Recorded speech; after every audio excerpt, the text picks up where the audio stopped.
O vampiro, ao alimentar-se de sangue, nos incomoda tremendamente, porque ele nos leva a tempos imemoriais, onde nós nos alimentávamos com o corpo e o sangue de outros humanos.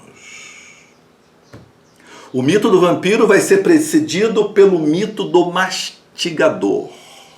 O mastigador era um cadáver que, animado por uma força mágica, levantava da sua tumba e ia se alimentar da carne de outros humanos.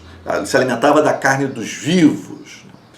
Com o decorrer dos anos, o mito do mastigador será lentamente absorvido pelo mito do vampiro e termina por desaparecer. O mito do vampiro e também o mito do mastigador, ele nos ligava a um passado longínquo, né? Um passado onde os seres humanos, né? Os ancestrais dos seres humanos se alimentavam de sangue, do corpo de outros seres humanos. O mito do vampiro, portanto, ele dramaticamente, né, simbolicamente, ele vai unir esse passado longínquo na pré-história com a contemporaneidade, apontando uma época tão distante e um ser humano tão distante, né? Esse precursor do ser humano tão distante.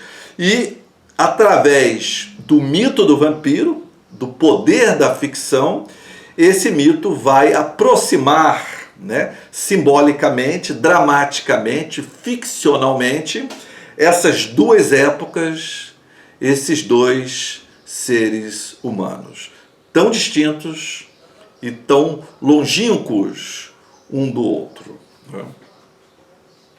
O mito do vampiro, ele reforça a tragicidade da vida. No passado não se julgava tão trágico assim, mas hoje a gente considera isso algo muito trágico. O fato de que somos todos sugadores da vida. A vida, para se manter, necessita da vida e, portanto, necessita da morte.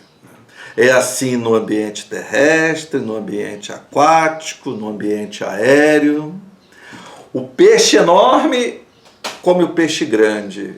O peixe grande come o peixe médio. O médio come o pequeno come o pequenininho come o minúsculo. E o minúsculo, como tem a boca muito pequenininha, não dá para comer nenhum outro peixe, ele vai comer a alga, que também é um ser vivo.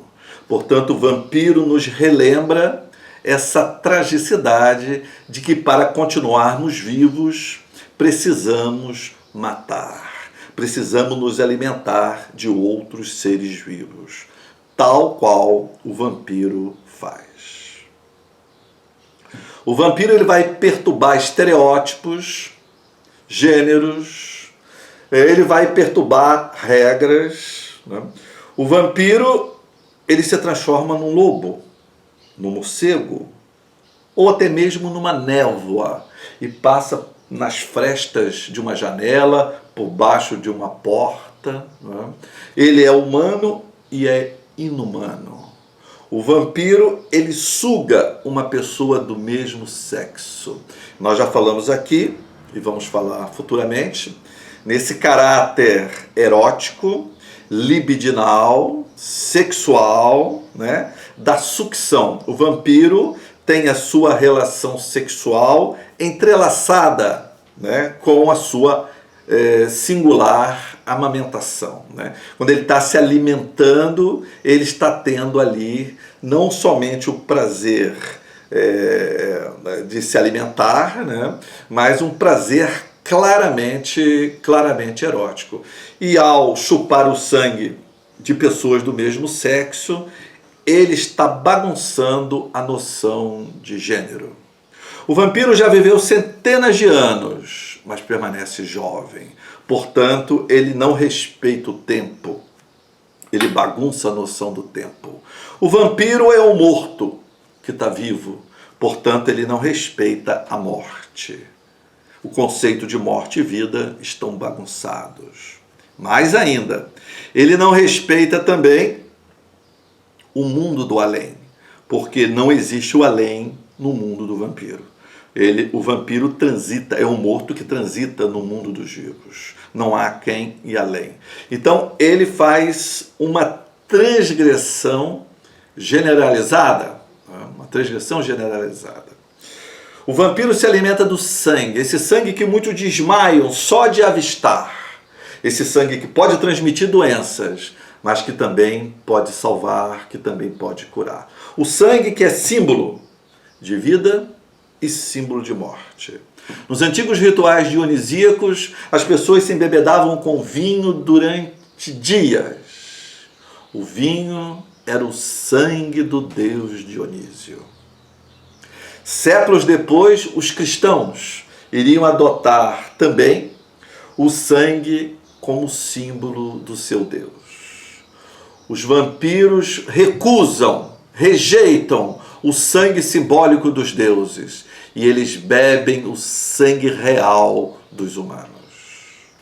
O vampiro é um ser da liminaridade, que ele atua nos limites da onipotência. Ele nos carrega para mundos antissociais, mundos imorais, que nós gostaríamos que estivessem extintos. Mas esses mundos estão presentes, estão vivos, estão palpitando, estão nos chamando e nós nos sentimos extremamente atraídos por esses mundos.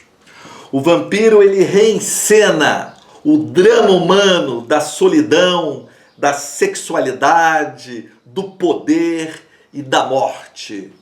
Daí a permanência do mito.